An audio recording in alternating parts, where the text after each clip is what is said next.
Sebab apa? Ada sembahyang sunat yang bentuknya 4 rakaat. Ada sembahyang sunat yang mana bentuknya 2 rakaat. Jadi kedudukannya hampir sama. Dan ada juga sembahyang sunat yang 3 rakaat, iaitu witir. Kita gabungkan 2 dan 1. Jadi macam sembahyang maghrib. Nampak? Pada zahirnya, nampak sembahyang tapi kita tak tahu. Jadi yang tahunya adalah pemilik sembahyang tu, orang yang sembahyang. Jadi bila mana dalam sembahyang, dia pergi tukar niat dia daripada dah niat daripada awal dalam takbiratul ihram adalah sembahyang fardu zuhur sebagai contoh. Tengah sembahyang tiba-tiba tak apalah, tukar sembahyang sunat lah. Sebab apa? Tadi tak sembahyang sunat qabliyah. Tak boleh, batal sembahyang dia. Kan? Dia kaedah untuk menukar niat ini boleh dengan syarat-syarat yang dibenarkan pada syarak. Dia tak boleh tukar main-main. Kan? Sebab tu dalam sembahyang ni kena jaga niat. Nanti kita jumpa bab yang nanti perkara yang seterusnya, iaitu membatalkan niat dengan cara kita niat nak keluar daripada sembahyang. Batal sembahyang kita. Ini kita bincang, dia tukar niat daripada sembahyang fardu kepada sembahyang sunat. Dia tak boleh kerana apa? Kerana tidak ada perkara yang dibenarkan oleh syarak ketika itu. Kalau perkara yang dibenarkan syarak ada, maksudnya alasan pada syarak itu membenarkan untuk kita tukar, maka dibolehkan. Mana contoh perkara yang dibenarkan? Seumpama macam ini. Kita masuk sembahyang, masuk dalam masjid. Bila masuk dalam masjid, kita ingatkan orang tak sembahyang lagi. Maka kita pun pergi, kita ingatkan orang dah sudah sembahyang, dah habis dah sembahyang. Kan? Jadi kita pun sembahyanglah zuhur. Tengah sembahyang zuhur, tiba-tiba Bilal itu pergi qomat. Kita baru 1 rakaat. Bilal pun qomat. Jadi bila mana Bilal qomat, rupa-rupanya dia orang baru nak sembahyang. Sedangkan kita tengah sembahyang zuhur. Maka pada masa tersebut dibenarkan dan dibolehkan untuk kita tukar niat. Tukar niat macam mana? Lintas je dalam hati kita bahawa aku nak sembahyang, aku tukar sembahyang ini kepada sembahyang sunat qabliyah. Qabliyah zuhur. Boleh, tidak ada masalah. Ataupun kita tukar kepada niat sembahyang sunat mutlak. Boleh. Sebab apa? Sebabnya kita nak dapatkan sembahyang secara berjemaah tadi. Yang ni dibenarkan oleh syarak. Yang tak bolehnya contoh macam ni. Kita sembahyang zuhur. Tengah sembahyang zuhur, terlintas dalam hati kita, sebab apa aku tak sembahyang sunat qabliyah tadi? Alang-alang niat sembahyang qabliyah lah. Sebab apa? Baru 1 rakaat atau baru 2 rakaat. Baru masuk kepada rakaat yang kedua. Niat tukar kepada sembahyang sunat qabliyah zuhur. Tak boleh. Tak boleh. Maksudnya, tidak ada keuzuran ketika itu yang dibenarkan oleh syarak untuk ditukar. Jadi yang dibenarkan oleh syarak salah satunya adalah kerana untuk dia mendapatkan jemaah ataupun sembahyang berjemaah. Sebagaimana contoh yang saya bagi tadi. Baik. Kita kena faham macam ni. Kedudukan sembahyang ini, levelnya sembahyang fardu tetap lebih utama daripada sembahyang sunat. Mana-mana sembahyang sunat. Kan? Dia tak boleh tandingi sembahyang sunat itu, dia tak boleh tandingi sembahyang fardu. Maka bila mana kita duduk dalam keadaan sembahyang fardu, maka jaga sembahyang fardu kita. Habis yang sunat terlepas tersebut, macam mana? Kadang-kadang kita rasa macam rugi. Contoh sembahyang subuh, sunat sebelum subuh kan, sembahyang sunat subuh kan, 2 rakaat sebelum sembahyang subuh tu kita biasa sembahyang. Tiba-tibalah nak dijadikan cerita, kita pergi kat masjid atau surau, bila dah qomat, sedangkan kita tak sembahyang sunat lagi. Adakah afdal ketika itu kita sembahyang dulu? Contoh kita sembahyang kat luar lah, tak payah masuk lagi. Kita sembahyang sunat kat luar dulu. Lepas ni kita masuk lah. Tak apa masuk lambat pun. Sebab apa? Contoh, pagi tu pagi Jumaat. Imam kan baca surah sajdah. Kita mengam-ngam boleh dapat jugalah 2 rakaat sembahyang sunat subuh tu. Dan kita boleh dapat rakaat bersama dengan imam nanti. Sebab apa? Sembahyang panjang. Kita ambil yang sunat saja.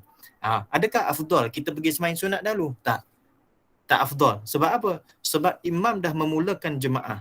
Imam dah lead pada masa tersebut, dia dah jadi imam, dah sembahyang dah dimulakan, maka pada ketika itu sembahyang fardu lebih afdal. Habis yang terlepas tadi tu, nanti kita cerita. Situasi yang kedua, kita sembahyang zuhur. Kita pergi sembahyang zuhur, sampai surau atau masjid, Bilal pun qomat. Kita pun tak sempat sembahyang 2 rakaat sebelum zuhur. Saya bagi contoh ni, 2 rakaat qabliyah yang mana besar. 2 rakaat sebelum subuh dan 2 rakaat sebelum zuhur. Ini dia panggil sunat qabliyah ataupun sunat rawatib yang mana muakkad.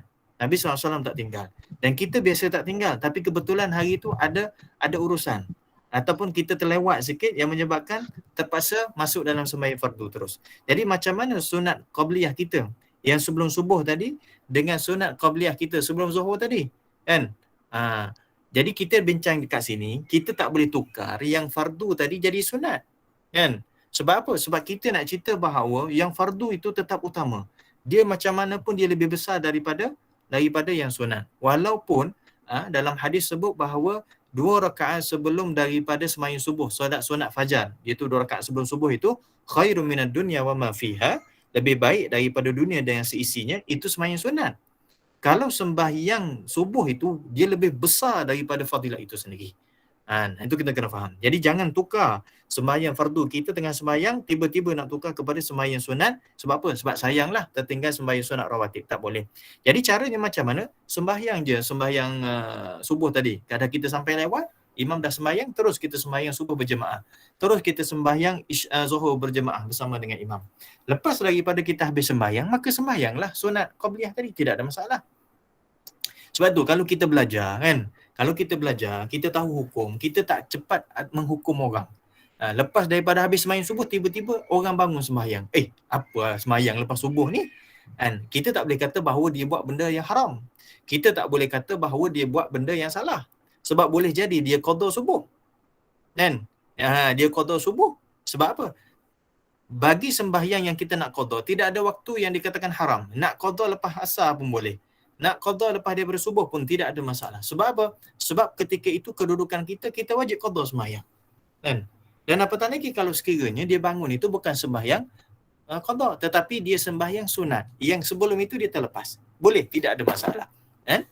Jadi Imam Ramli rahimahullah ta'ala, ini salah seorang daripada ulama dalam mazhab Syafi'i, dia mengharuskan benda tersebut. Niat sebagaimana biasa. Saja aku sembahyang sunat subuh 2 rakaat, tidak ada masalah. Kan? Walaupun kita sembahyang selepas daripada habis sembahyang subuh. Sebab apa? Sebab tadi kita terlepas. Sama juga dengan sembahyang qabliyah zuhur. Kita tak sempat. Sebab apa? Sebab kita sampai imam dah memulakan sembahyang. Jadi kita sembahyang berjemaah. Lepas habis sembahyang zuhur, maka kita sembahyanglah 2 rakaat. 2 rakaat macam mana? Sahaja aku sembahyang qabliyah zuhur kerana Allah Ta'ala. Dan lepas habis itu kita pun sembahyang sunat. Ba'diyah pula. Yang qabliyah tadi kita solat tadi kira macam mana? Sah sebagaimana biasa. Sebab apa? Sebab tadi kita terlepas, kita boleh bawa selepas daripada itu. Sebab apa? Waktunya masih lagi panjang. Kan? Itu selingan, tambahan lah.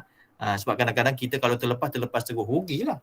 Kan? Sebab kita dah biasa lazimin dengan solat sunat rawatib tersebut. Ataupun mungkin kita tak tahu cara, itu kaedah dia sendiri. Kan? Ataupun kita tengok orang buat, jangan cepat menghukum. Lebih-lebih lagi orang bangun sembahyang 2 rakaat lepas daripada subuh. Tapi kalau boleh, kalau kita duduk tempat yang tidak dikenali, elaklah, takut jadi fitnah. Baik, itu perkara yang ke-9. Menukar sembahyang fardu kepada sembahyang sunat tak boleh. Melainkan dengan keuzuran yang dibenarkan tadi, antaranya adalah untuk kita mengejar jemaah. Kan? Dibenarkan. Yang ke-10, niat memutuskan sembahyang ataupun was-was dia pada memutuskan sembahyang. Niat memutuskan sembahyang, maksud niat nak berhenti daripada sembahyang. Dalam sembahyang kena jaga niat. Kan? Sebab apa? Sembahyang ini adalah tempoh yang pendek. Satu. Yang kedua, dia ada tata cara ataupun pergerakan yang tertentu khusus. Dia tidak sebagaimana puasa. Puasa ni kita tak nampak orang puasa, tapi kita nampak orang sembahyang. Kan?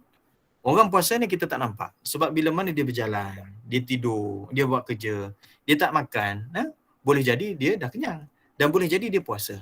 Tapi orang sembahyang kita nampak dia berdirinya, sebab ada rukun fi'li, dia rukuknya dengan i'tidal dan sebagainya, kita tahu dia sembahyang. Tetapi daripada kedua-dua benda tersebut, iaitu sembahyang dengan puasa, ada benda yang orang tak tahu adalah niat dia. Niat orang puasa kita tak tahu, niat orang yang sembahyang kita tak tahu. Di mana niatnya, macam mana dia niat terserah pada dia. Yang kedua, kita nak tunjuk bahawa niat tersebut ada yang memberi kesan, ada yang tak memberi kesan. Contoh kita puasa. Bila mana kita puasa sampai pukul 12 rasa lapar lah. Alah, puasa sunat kan? Tak apalah, buka puasa lah. Sebab sebelum zuhur boleh sempat buka puasa. Jadi nak buka sayang kan? Jadi kita niat lah. Aku nak buka puasa lah nanti pukul 1 sebelum daripada orang azan masuk zuhur. Sebab zuhur pukul 1.30 kan? Ataupun kita niat aku nak buka puasa. Saja aku buka puasa kerana Allah SWT. Niat dah kan? Niat itu tak memberi kesan langsung. Niat tersebut tidak memberi kesan. Sama ada kita niat akan buka puasa nanti ataupun kita niat nak buka puasa sekarang. Sebab apa? Sebab mengubah niat dalam ketika mana puasa tidak menyebabkan puasa kita batal. Mengubah niat untuk buka puasa. Batal puasa dengan cara kita makan atau masukkan sesuatu ke dalam rongga badan kan? Tapi beza dengan solat. Beza dengan sembahyang. Sembahyang kita tengah sembahyang, kita niat dalam sembahyang, kita nak berhenti sembahyang. Batal terus sembahyang kita. Putus terus sembahyang kita. Kan? Kita kata dalam niat ni maksud kita sengaja untuk niat. Kalau lintasan lain kena bezakan di antara benda tersebut. Kalau dia datang lintasan bisikan itu beza kan. Tapi kalau datang memang niat, kita niat memang kita nak putuskan sembahyang, kita nak berhenti sembahyang. Tengah duk qiyam, kita nak berhenti sembahyang. Kan? Tak apalah buat nak berhenti sembahyang. Dalam hati kita niat macam tu, kan? Batal sembahyang kita. Masa tu juga batal. Kan?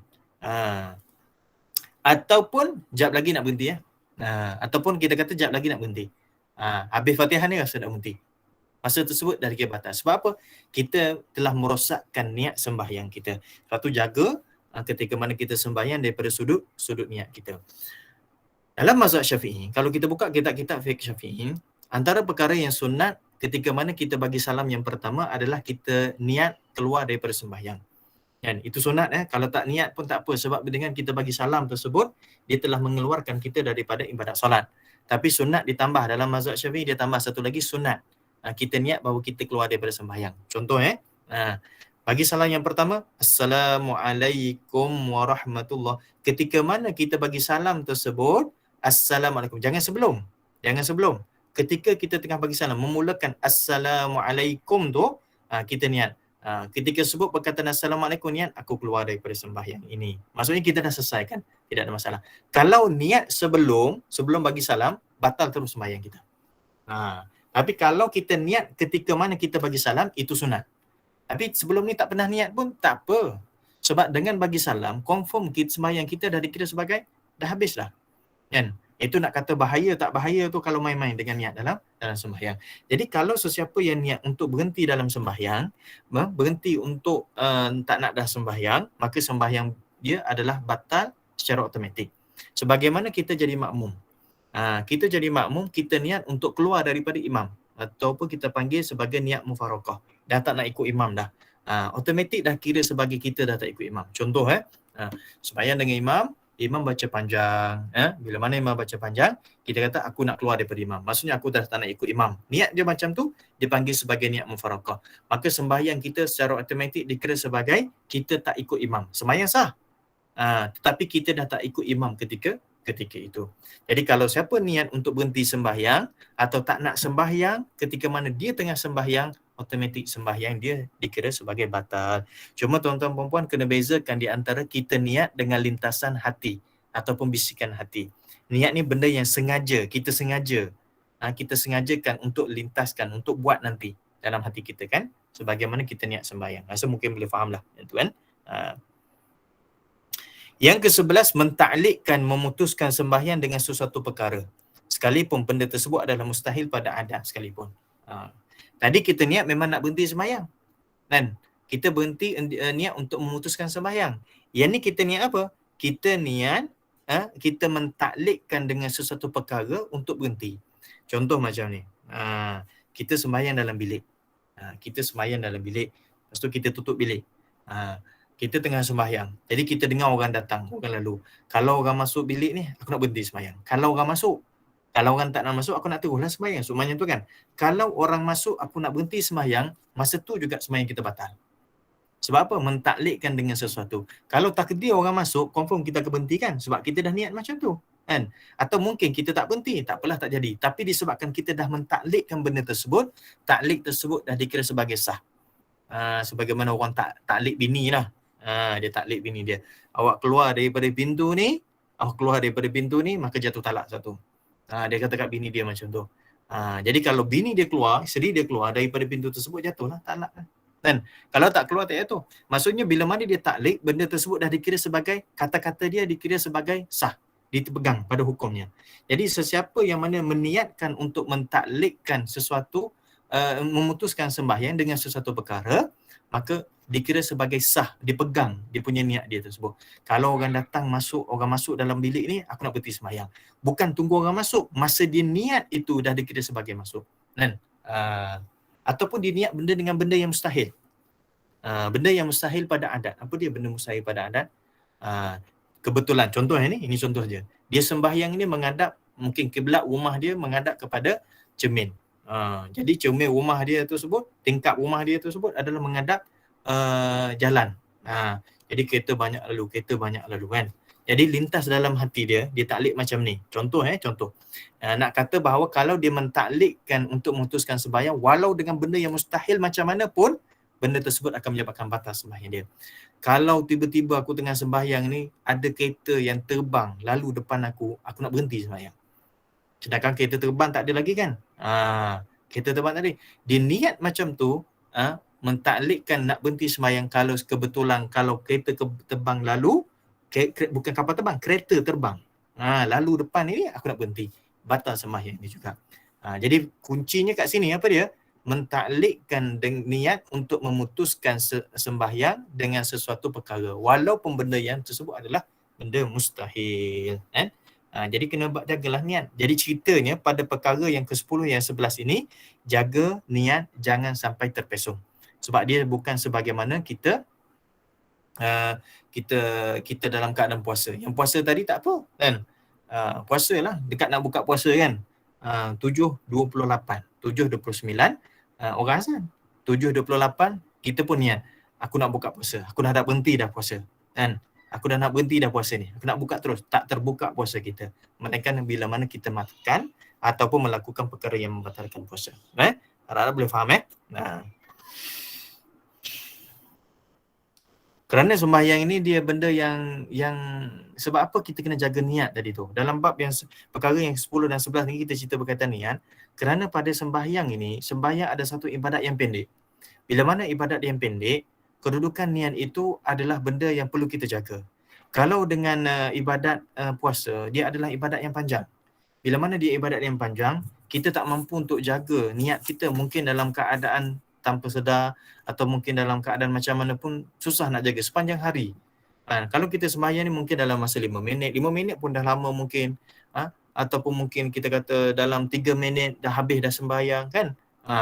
Jadi itu waktu yang pendek. Bila mana waktu yang pendek, salah satu benda yang penting untuk dijaga adalah niat kita. Baik, seterusnya perkara yang ke-12.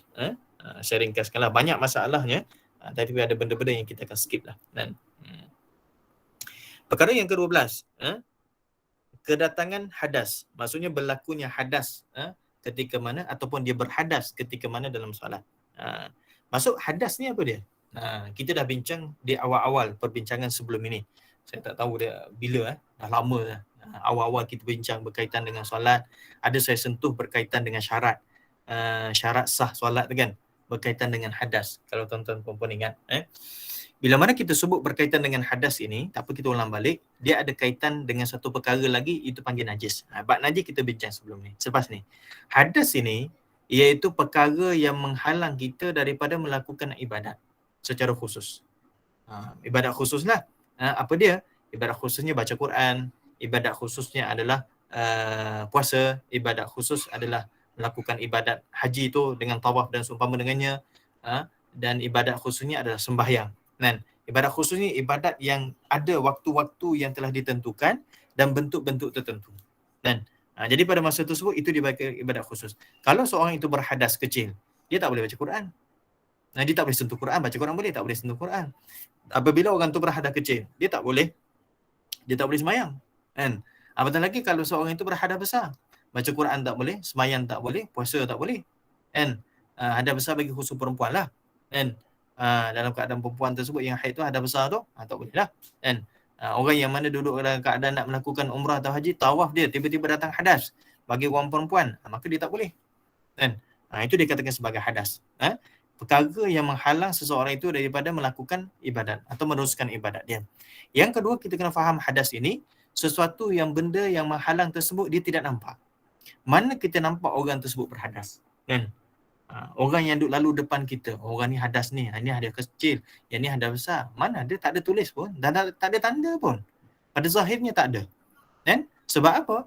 Sebab hadas ini benda yang tak nampak. Iaitu satu benda yang kedudukan kita itu terhalang daripada melakukan ibadat, kedudukan kita terhalang daripada melakukan ibadat kerana ada hadas tersebut, dan hadas tu benda tak nampak. Dan bila mana kita mandi wajib ataupun kita ambil sembahyang, sebab tu kita niat sahaja aku angkat hadas kecil, sahaja aku angkat hadas besar. Angkat hadas ni bukan dikatakan angkat daripada bawah, angkat naik ke atas, bukan. Maksud di sini, sahaja aku angkat hukum berhadas besar, sahaja aku angkat hukum berhadas kecil. Mengangkat kedudukan seseorang itu, hukum dia dalam keadaan berhadas, maka dia keluar daripada hadas. Itu maksudnya.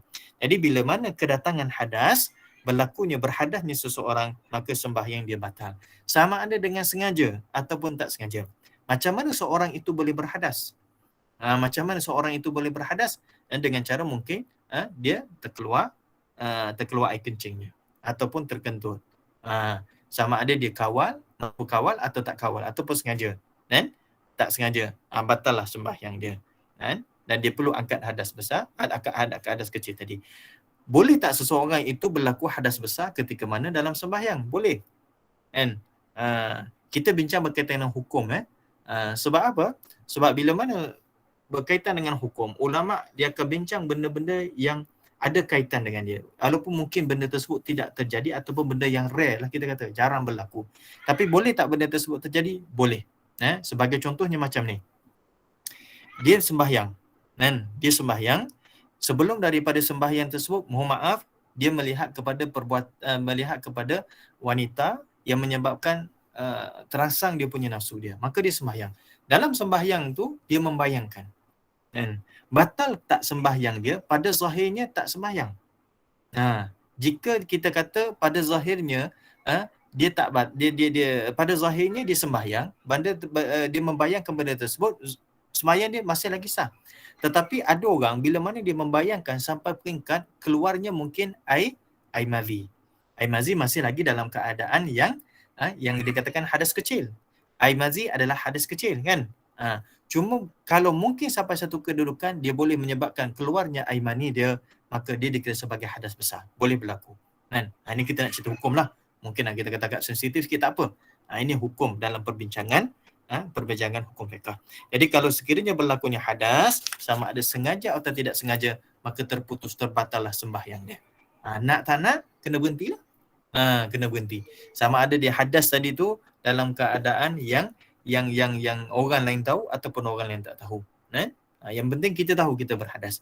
Tapi satu hadis Nabi SAW, Nabi pernah bagi tahu, kalau sekiranya seseorang itu dia rasa ada sesuatu dalam perut dia, maka jangan keluar daripada masjid. Maksudnya jangan keluar daripada sembahyang, jangan berhenti daripada sembahyangnya, melainkan kalau sekiranya dia telah mendengar ataupun ada bau yang keluar. Maksudnya berlakunya hadas tersebut dengan cara yang jelas.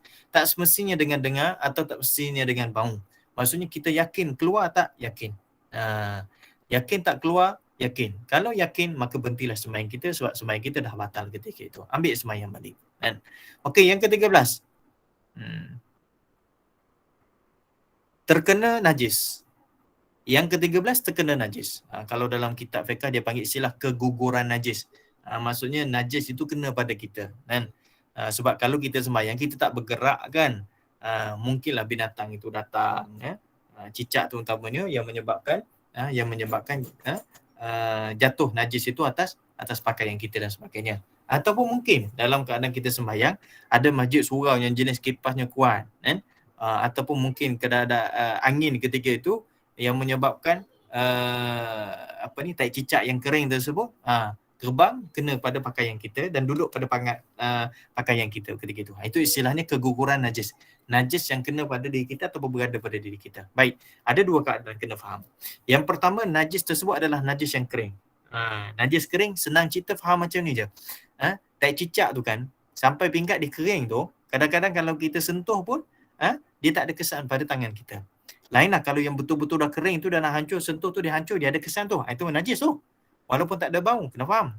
Maksud yang kering di sini maksudnya contoh tidaklah sampai kepada hancur tu, bila mana dia jatuh pada tangan kita sebagai contoh. Jatuh pada tangan kita. Tengah sembahyang dalam keadaan qiyam macam ni, tiba-tiba angin, lepas tu jatuh atas tangan lengan kita, adakah dikira sebagai batal sembahyang kita? Belum lagi. Kalau sekiranya jatuh atas tangan kita dan kita nampak, terus kita buang dia. Sebab kita tahu yang kering, lepas tu kita turunkan tangan, maka jatuh. Najis tu jatuh. Ataupun kita kebetulan dekat tangan kita jentik macam tu saja. Jentik macam tu dan kita hilangkan. Kalau ada sikit sakit baki di tangan kita, maka dikira sembahyang kita masih lagi sah. Kan? Maksudnya kalau sekiranya dihilangkan dengan keadaan yang segera, tanpa memberi kesan najis tersebut pada pakaian kita, maka sembahyang kita dikira sebagai sah lagi. Tapi kalau dibiarkan, sikit je, kecil je tak cicak ni kan, tak adalah bau, dah lah tak cicak yang lama, dibiarkan, tak apalah, sikit je macam tu, batal sembahyang. Walaupun dia adalah yang kering. Dan yang kedua, najis yang dalam bentuk yang kita kata dalam bentuk cecair ataupun yang lembik tadi tu. Kan? Cecair ataupun yang bentuk lembik. Bila mana kena pada pakaian kita, mustahil kita nak buka pakaian pada masa tersebut. Dikira batal terus sembahyang kita. Tapi kalau sekiranya kita sembahyang kat luar, kan, sebagai ni gambaran contoh saja, kita sembahyang kat luar, kita bunyi macam burung ada main atas kepala kita, lepas tu kita rasa macam ada benda yang jatuh. Ni kita rasa mungkin burung dah berak atas kepala kita. Orang lelaki dia pakai kopiah, maka pada masa tersebut dia boleh tanggalkan kopiah dia, buang terus dengan keadaan yang segera dan dijaga dengan pergerakan dia. Rasa je macam benda jatuh tersebut, dia ambil kopiah dia buang. Dan jadi pada masa tersebut dia tidak menanggung najis dan tidak berlaku kedudukan najis itu lama pada kedudukan tubuhnya. Kan? Tubuh ni termasuk pakaian dia.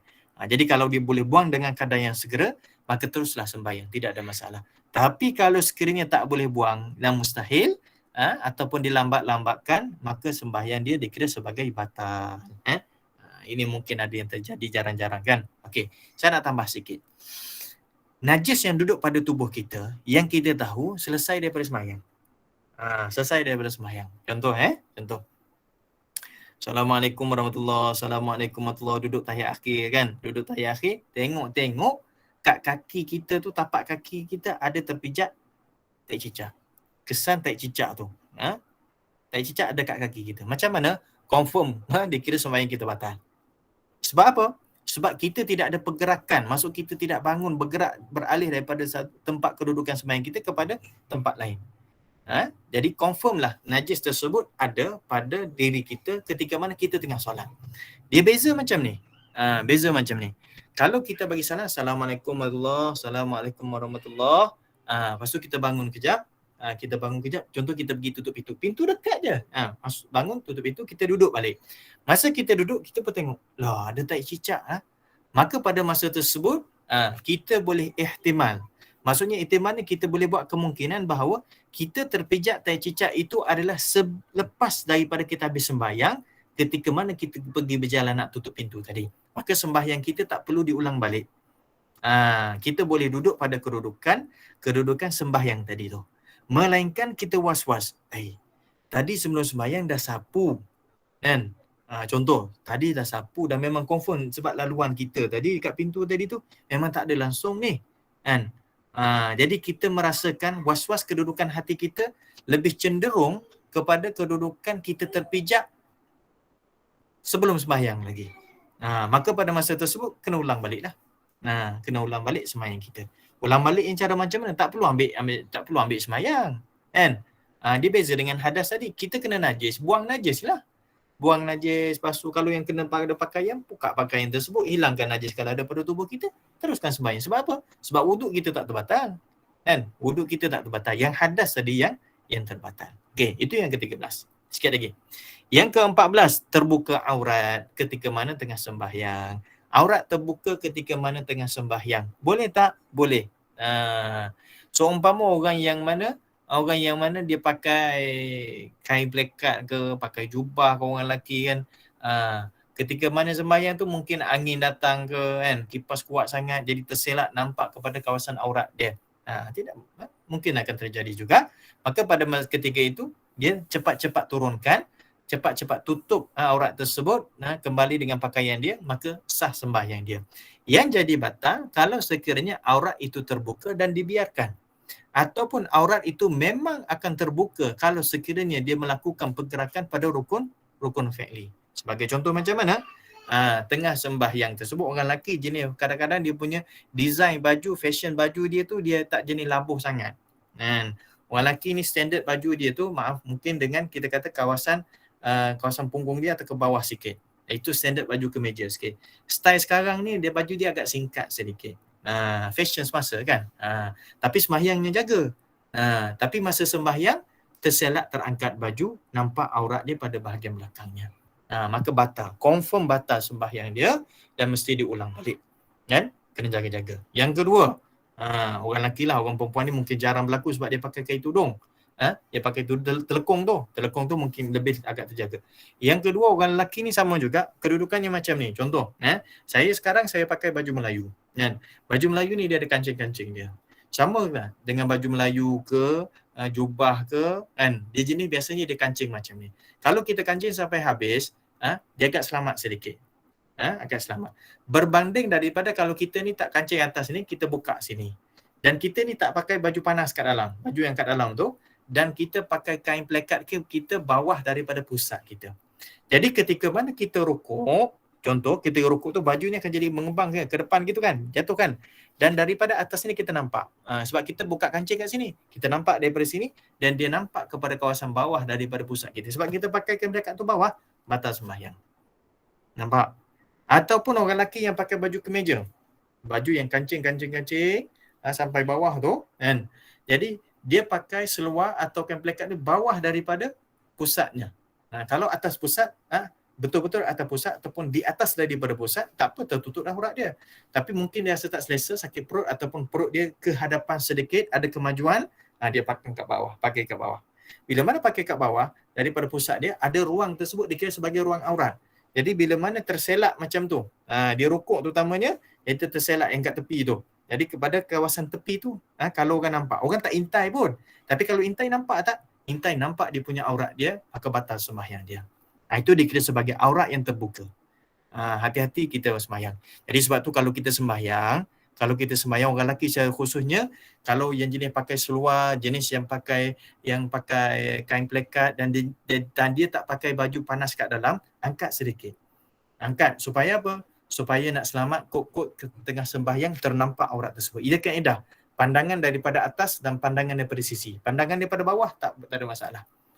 Contoh, dia sembahyang atas cermin, bawah tu orang lalu. Nampak dia punya aurat. Ini contoh nampak aurat dia, kepada masa tersebut sembahyang dia masih lagi sah. Tidak ada masalah. Kan? Sebab apa? Pandangan bawah tidak dikira. Pandangan yang dikira ada pandangan atas dan pandangan daripada tepi. Tengah sembahyang kain plekat tercabut. Baru belajar pakai kain plekat. Nampak aurat dia, batal sembahyang dia. Sebab apa? Takkanlah dia nak turun ambil dan sebagainya, pergerakan dia banyak dah lebih dah tu, dikira sebagai batal. Maka ambil kain plekat, pakai terus sembahyang balik. Jadi ini nak cerita berkaitan dengan aurat yang terbuka dan ditutup dengan kadar yang segera yang tidak merosakkan daripada sudut kedudukan posisi sembahyang kita. Itu yang ke-14. Yang ke-15, dada terpaling daripada kiblat. Dada terpaling daripada kiblat. Khusus bagi sembahyang fardu kan? Dan sembahyang sunat biasa kan? Jadi tengah-tengah sembahyang tu dada kita terpaling daripada kiblat, masuk terlari daripada kiblat. Sebab tu kita belajar awal-awal syarat sah solat. Syarat sah solat adalah menghadap kiblat. Yang dikira menghadap kiblat adalah kedudukan dada kita ni. So dada jaga. Masa kita bangun, bagi orang yang sakit lutut dan sebagainya, masa dia bangun tu, dia tahan sebelah ni, angkat sebelah ni, hati-hati. Dia tahan sebelah ni sebab apa sakit lutut? Dada dia terpaling macam tu. Hati-hati. Sedangkan dia boleh jaga pada masa tersebut, boleh menyebabkan batal solatnya. Jadi hati-hati. Kita bangun daripada sujud nak kepada qiyam, ataupun tengah-tengah kita sembahyang tu, jangan sampai dada kita terpaling daripada kiblat. Itu asasnya kan, yang kita pegang. Bagi sembahyang fardu dan juga bagi sembahyang sunat biasa. Tetapi bagi sembahyang sunat di atas kenderaan, ini pernah berlaku pada zaman Nabi SAW dan Nabi SAW pernah buat. Dan dalam hadis kita, dibolehkan terpaling dadanya daripada kiblat. Selepas daripada takbir yang pertama tadi, takbiratul ihram. Jadi takbiratul ihram tu menghadap ke arah kiblat. Jadi sebab dia duduk atas kenderaan kan, atas unta dia contohnya, dia sembahyang, jadi unta tu bergerak lari daripada ke arah kiblat, maka sembahyanglah, tidak ada masalah. Ataupun orang sembahyang fardu, tapi sembahyang tersebut dipanggil sebagai yang syiddatul khauf. Sembahyang syiddatul khauf, hanya berlaku ketika mana berlakunya peperangan. Iaitu orang tengah berperang, bukan sembahyang solat khauf ni. Solat khauf, solat takut ini dia masih lagi dalam posisi kedudukan sembahyang lagi. Kan? Siapa yang tak pernah dengar mungkin boleh tengoklah kedudukannya. Dalam internet pun ada maklumat dia. Sembahyang takut, satu, dia sembahyang sebagaimana kedudukan biasa, tapi dia ada kaedah dia, kan? Susunan dia. Tapi sembahyang syiddatul khauf, iaitu sembahyang yang bersangatan takut, itu orang yang betul-betul dalam peperangan. Tengah berperang ni, kan? Tengah menembak dan sebagainya. Jadi dia sembahyang juga ketika itu mengikut daripada kadar kedudukannya. Maksudnya dalam kepalanya lintas hati. Sebab dia tak boleh berhenti sembahyang. Sebab dia tengah betul-betul berperang. Kalau dia berhenti, orang tembak dia, mati dia. Jadi pada masa tersebut, kalau tak sembahyang juga, dah habis dalam waktu. Cara macam mana? Caranya sembahyang dengan cara dibayangkan kedudukan niat. Dibayangkan kedudukan solat itu berlaku, kan? Kalau baca sekadar yang mampu saja pada ketika itu daripada sudut yang fardu. Jadi ketika itu terpaling daripada kiblat, tidak ada masalah, kan? Jadi kena jaga dada kita, kan? Jangan terpaling daripada kiblat melainkan bagi sembahyang yang kita sebutkan tadi. Dan yang terakhir itu yang ke-11, riddah, iaitu murtad. Tengah-tengah sembahyang murtad. Tengah-tengah sembahyang murtad. Lamanya dengar imam baca, kan? Lepas tu datangnya boringnya Islam, tak nak Islam macam ni, aku nak keluar daripada Islam.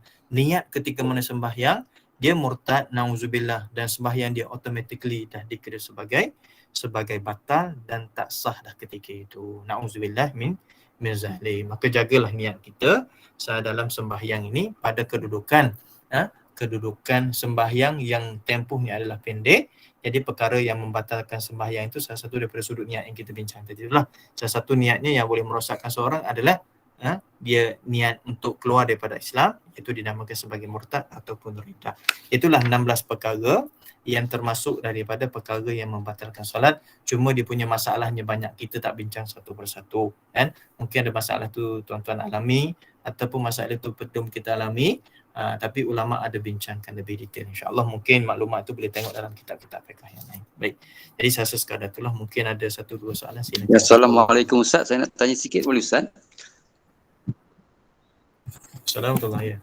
Ya Ustaz, saya nak tanya, katakan seseorang tu Ustaz, dia langsung tak boleh membaca surah Al-Fatihah. Macam mana dia nak buat Ustaz? Sedangkan dia nak semayang ni. Macam mana tu? Kata ajar-ajar tak boleh, ajar-ajar tak boleh. Macam mana tu Ustaz? Saya nak tahu penjelasan ni. Sekian. Terima kasih. Itu biasanya berlaku bagi orang yang baru masuk Islam lah. Orang yang baru masuk Islam. Jadi contoh dia masuk Islam pada pukul 12.30. Jadi pukul 1.30 masuk Zuhur. Jadi tempoh nak masuk asar tu jauh lah. Kita kata sekarang ni dekat-dekat pukul 5 lah. Dekat-dekat pukul 5. Jadi sepanjang tempoh tersebut itu, antara benda yang kita kena bagi tahu dia adalah sembahyang. Jadi kita kena ajarlah rukun qauli, mungkin dia boleh sebut dengan Allahu Akbar, kan? Boleh, tidak ada masalah. Jadi kalau tak boleh sebut Allahu Akbar macam mana? Kat sini dia boleh terjemah.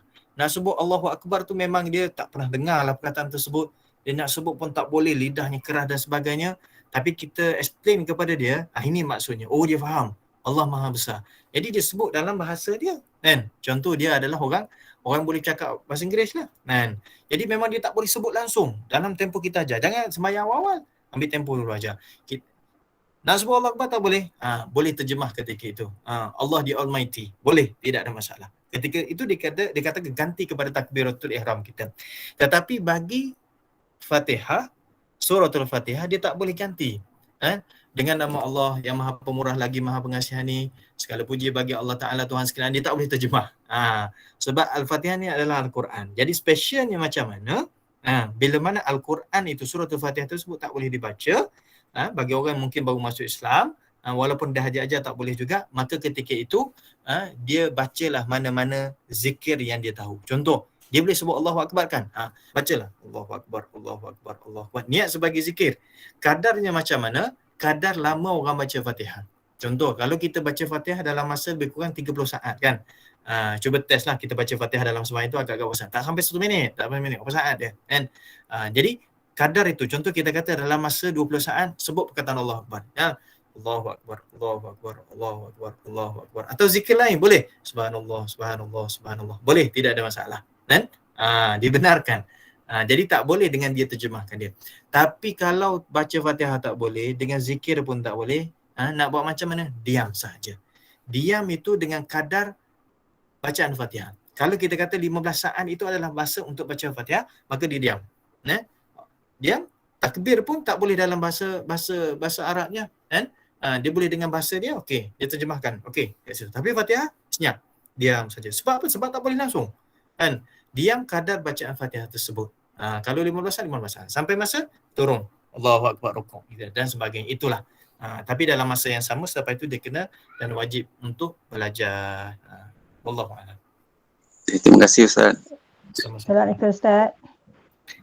Assalamualaikum. Saya nak tanya Ustaz, solat sunat ba'diyah ataupun qabliyah Zuhur boleh digabungkan jadi sunat qadha tak Ustaz? Kalau kata boleh tu nak niat macam mana tu? Baik. Jadi contoh tadi dia tak sempat sembahyang qabliyah Zuhur, kan? Tak sempat bayar saya qabliyah Zuhur sampai imam dah sembahyang Zuhur. Jadi ikut sembahyang Zuhur lah. Jadi sekarang dia nak gabung. Dia ada 2 kaedah, kan? Lepas habis sembahyang Zuhur, kita sembahyang 2 rakaat. Saja aku sembahyang sunat qabliyah Zuhur kena utara. Satu, habis bagi salam.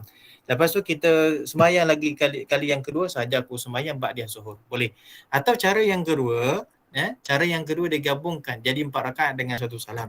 Saja aku sembahyang qabliyah Zuhur dan ba'diyah Zuhur 4 rakaat kan Allah Taala. Dibolehkan dan diharuskan gabung. Dalam mazhab Syafi'i sah. Allah Taala. Terima kasih Ustaz. Okey, saya baca ada soalan di in-call message daripada Nurihan nak tanya tentang solat. Jika tak langsaikan solat qadha fardu masa kita muda-muda dulu, bolehkah kita buat solat sunat qabliyah dan ba'diyah? Baik, sunat sembahyang qadha ini dia lebih besar daripada sembahyang sunat. Jadi pendapat ulama dalam mazhab Syafi'i juga dan antara daripada mazhab lain juga mengatakan kita tidak dianjurkan untuk melakukan sembahyang sunat tersebut kalau kita masih lagi ada sembahyang qadha. Kerana sembahyang sunat tersebut dia masih lagi berlalu dalam tempoh masa tiap-tiap hari dia ada. Berbeza kalau sembahyang sunat yang hanya ada ketika itu sahaja. Maksudnya sembahyang sunat yang berwaktu tertentu sahaja. Jadi kita nak jumpa dia dalam tempoh masa yang lama. Contoh sembahyang sunat Aidilfitri, sembahyang sunat Aidil Adha, setahun sekali je. Jadi boleh tak? Boleh, tidak ada masalah. Jadi daripada sudut qabliyah dengan ba'diyah itu ulama kata tak dianjurkan. Kerana apa? Kerana kita ada benda yang lebih besar lagi untuk kita langsaikan. Allah a'lam. Dan seterusnya saya baca lagi satu lagi daripada chat daripada Puan Asma. Bagaimana seorang guru Al-Quran boleh mengajar Al-Quran walaupun dia datang, hai Ustaz, dia kata jika cuti anak murid akan lupa. Macam mana tu? Baik, ini perbahasan yang panjang bagi orang yang mana hafal Quran, khusus bagi golongan hafizah, wanita yang baca Quran. Baik, pendapat yang agak direct daripada hadis Nabi SAW dan ulama yang betul-betul jaga berdasarkan hadis, bagi wanita yang mana datang haid, maka dia tak boleh untuk baca Al-Quran kerana dia dalam keadaan haidnya. Maka di sini bagi ada ulama yang mengatakan kalau sekiranya kita betul-betul patuh dengan arahan daripada Nabi SAW ini, mudah-mudahan berkat ketaatan kita Allah Ta'ala berikan kekuatan ingatan kita insyaAllah. Satu. Tetapi bagi kelonggaran ada yang mengatakan boleh kita baca tapi dengan syarat jangan sampai terkeluar bacaan huruf-huruf tersebut. Contoh kita baca macam mana? Kita baca hanya bunyi macam tu sahaja. Quran buka, kita tak sentuh, orang yang tolong belik tengok. Kita tengok, kita baca, kita tengok. Ketika itu kita nak menjaga hafalan kita, bagi golongan yang wanita yang hafizah ni, yang hafal Quran tapi datang haid dan sebagainya, maka dia baca hanya bunyi keluar sifat huruf sikit-sikit macam sin sikit macam tu. Tapi tak keluar daripada sudut mulut dia sifat huruf yang secara jelas. Itu diharuskan, dibolehkan. Pendapat yang ketiga, mengharuskan bagi wanita yang hafal Quran, termasuklah guru yang mengajar Quran, untuk membaca Al-Quran kalau sekiranya memang dia tahu dia itu dalam keadaan darurat. Kalau dia tak hafal, memang dia akan lupa. Jadi dia punya haidnya mungkin tempoh yang lama. Jadi terpaksa juga maka ulama mengharuskan. Ada pendapat, ini perbahasan panjang di sisi para ulama. Jadi bagi guru Quran itu sendiri macam mana? Guru Quran dia ada option. Dan sebab bukan dia baca. Saya sebut tadi orang yang baca. Ini guru Quran. Guru Quran ni dia hanya menegur. Jadi bila mana menegur tersebut dengan beberapa kalimah yang salah, kan, maka pada masa tersebut diharuskan dengan dia niat sebagai zikir. Itu bagi guru Quran. Tapi kalau dia nak mengajar satu persatu, kalau sekiranya boleh, dia kena baca, ikut. Jadi anak murid yang ikut, jadi dia kena detailkan benda tersebut. Jadi kalau boleh dicutikan atau digantikan dengan orang lain, itu lebih afdal. Melainkan kalau sekiranya tidak ada. Contoh dia duduk pada satu tempat pedalaman yang hanya dia saja ustazah dia ada. Jadi kalau dibiarkan, mungkin orang dah tak baca Quran dan sebagainya, ada ulama yang mengharuskan. Panjang perbahasan dia kat sini. Wallahu a'lam. Mungkin kita buka lagi satu soalan. Tadi saya baca daripada mesej daripada DNK. Ustaz, apa fadilat solat sunat ba'diyatun isyak 4 rakaat? Ada yang kata 4 rakaat dengan satu salam lebih baik daripada 2 rakaat. Baik. 4 rakaat selepas daripada isyak ada fadilatnya seumpama kita beribadat pada malam Lailatul Qadar. Tapi tidak sampai pada kedudukan pada Lailatul Qadar yang betul lah. Itu fadilatnya lebih besar. Cuma nak mengatakan seumpama boleh sampai pada kedudukan macam tu. Nabi nak bagi tahu kepada kita bahawa besarnya 4 rakaat selepas daripada isyak. Cuma nak buatnya macam mana? Dia ada 2 cara. 2 rakaat iaitu dengan 1 salam, lepas tu 2 rakaat 1 salam. Dan ataupun 4 rakaat dengan 1 salam. Mana yang paling afdal? Mengikut daripada hadis Nabi SAW, Nabi kata salatul lail masna. Solat malam 2-2. Jadi ulama mengatakan daripada hadis ini, sunat bila mana kita sembahyang pada waktu malam, pada waktu malam sembahyang sunat kita buat 2 rakaat macam tu. Jadi pada malam hari 2 rakaat dan kalau siang hari buat 4. Contoh, kita nak sembahyang sunat qabliyah zuhur. Dia ada 2 rakaat sebelum dan 2 rakaat juga yang muakkad sebelum dan ghair muakkad yang sebelum. Jadi kita nak 4 rakaat sebelum daripada zuhur. Gabung dengan 1 salam. Boleh tak? Boleh. Sebab dia siang hari. Atau kita tengok kepada sembahyang tasbih kita kan. Sembahyang sunat tasbih, pada siang hari kita akan buat 4 rakaat. Kalau buat 2 rakaat boleh tak? Boleh, tidak ada masalah. Tapi afdal buat 4. Kerana apa? Kerana siang hari tersebut dia berbeza dengan cara malamnya. Jadi afdalnya pada malam hari buat 2-2. Jadi kita tetap dapat 4 rakaat juga. Wallahu a'lam. Jadi mungkin itu saja Ustaz, ataupun Ustaz beri peluang lagi ataupun nak tutup majlis. Assalamualaikum Ustaz. Ada lagi? Ada soalan terakhir, okey? Saya nak tanya tentang solat jamak. Kalau kita dalam musafir, contoh tiba waktu Zuhur tu kita niatkan untuk jamak takhir. Tapi kerana kita boleh tukarkan niat tu, kita terus buat jamak jamak takdim ataupun kita tak dengar tadi puan, dia punya terputus. Solat jamak Ustaz. Okey. Contohnya kita dalam musafir, kemudian katalah kita azan Zuhur tu kita masih dalam perjalanan, so kita niatkan jamak takhir.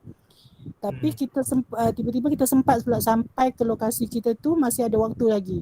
Adakah kita kena tunggu untuk jamak takhir ataupun kita boleh terus buat jamak takdim tadi tu Ustaz? Okey, baik. Sekarang dia dalam keadaan dah masuk waktu solat yang pertama. Contoh tadi Zuhur. Jadi dia dalam keadaan musafir. Okey, dia niat nak jamak takhir. Dia tak nak sembahyang jamak takdim lah.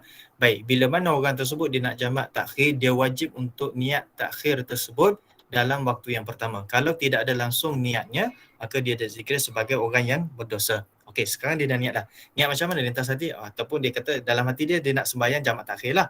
Masuk Zuhur tak nak sembahyang nanti bila mana masuk asar. Tiba-tiba sebab Zuhur kan panjang, sampai satu tempat alam-alam dah berhenti, ada masa lagi berapa? Pukul 4 baru. Bila mana pukul 4, kita boleh tak sembahyang jamak takdim? Boleh, tidak ada masalah. Tidak ada perlu penukaran kepada niat dan sebagainya. Jadi kita ada option ketika itu untuk sembahyang jamak takdim ataupun kita nak sembahyang jamak takhir pun boleh. Sebab apa? Sebab kita dah niat untuk jamak takhir. Sebab kita berhenti tersebut dah ada masa dan kita boleh sembahyang, dengan kita niat tadi dia tak memberi kesan, tidak ada masalah. Teruskan. Nak jamak takdim pun boleh, ataupun tak nak, kita nak terus dengan sembahyang jamak takhir bila mana masuk aksar pun boleh juga, tidak ada masalah. Wallahu a'lam. Okey, jadi cukup untuk kali ini. Jadi alhamdulillah, amin amin ya rabbal alamin. Jazakallah khairan kasiran Al-Fadil Ustaz Dr. Ahmad Mursyidi bin Mustafa yang berkongsi tentang bab solat. Jadi kita dah pun belajar 16 perkara yang boleh membatalkan solat dan merosakkan solat. Dan mungkin juga permasalahan yang diajukan itu telah mendapat penjelasan daripada Ustaz. Dan kita akan terus bertemu dengan Ustaz lagi di kuliah-kuliah datang. Sekiranya ada persoalan daripada para jemaah, mungkinlah kita boleh diajukan pada kuliah-kuliah dalam siri akan datang, insya-Allah. Jadi terima kasih kepada barisan AJK Gemah Yasin Nur Iman. Terima kasih kepada hadirin yang setia hingga ke akhir program bersama dengan Ustaz pada kali ini. Mudah-mudahan Allah hadirkan sinar kebahagiaan untuk kita dan sentiasa dalam rahmat Allah dan menjadi hamba yang terbaik di sisi Allah Subhanahu Wa Taala. Teruskan bersama dengan Gemah Yasin Nur Iman dalam kuliah-kuliah pada besok pagi bersama dengan Ustaz Zain Muhammad Junoh, dan pada pukul 8.30 disebabkan Ustaz sepatutnya kelas dia pukul 10 tapi ada masalah, jadi kelas 8.30 bersama dengan Dr. Ashraf Suwarin, hadis-hadis sahih terbukti masa kini. Ini lanjutan daripada kuliah-kuliah yang lalu. Dan pada sebelah petang bersama dengan Ustaz Abdullah Omar untuk kelas tajwid, dan sebelah malam bersama dengan Kapten Ustaz Muhammad Naim untuk kuliah maghrib. Jadi teruskan mengimarahkan majlis ilmu anjuran Gemah Yasin Nur Iman. Jadi sebagai penutup majlis, sekali lagi dipersilakan Al-Fadil Ustaz Mursyidi untuk memimpin bacaan tasbih, kafarah dan terusnya menutup dengan surah Al-As. Dipersilakan. Subhanakallahumma bihamdika asyhadu an la ilaha illa anta astaghfiruka wa atubu ilaik. Bismillahirrahmanirrahim. Al-'asri innal insana lafi khusr illa alladhina amanu wa 'amilus solihat wa tawassaw bil haqqi wa tawassaw bis sabr. Bismillahirrahmanirrahim. Alhamdulillah ba'amin sallallahu ala syafi'il mursalin wa ala alihi washabihi ajma'in. Allahumma fa'alna bima 'allamtana wa 'allimna ma yanfa'una wa zidna ilman nafi'a. Rabbana atina fid dunya hasanah wa fil akhirati hasanatan wa qina adzabannar. Walhamdulillahirabbil alamin. Assalamualaikum warahmatullahi wabarakatuh. Terima kasih semua. Waalaikumsalam warahmatullahi Waalaikumsalam wabarakatuh. Terima kasih Ustaz. Terima kasih Ustaz.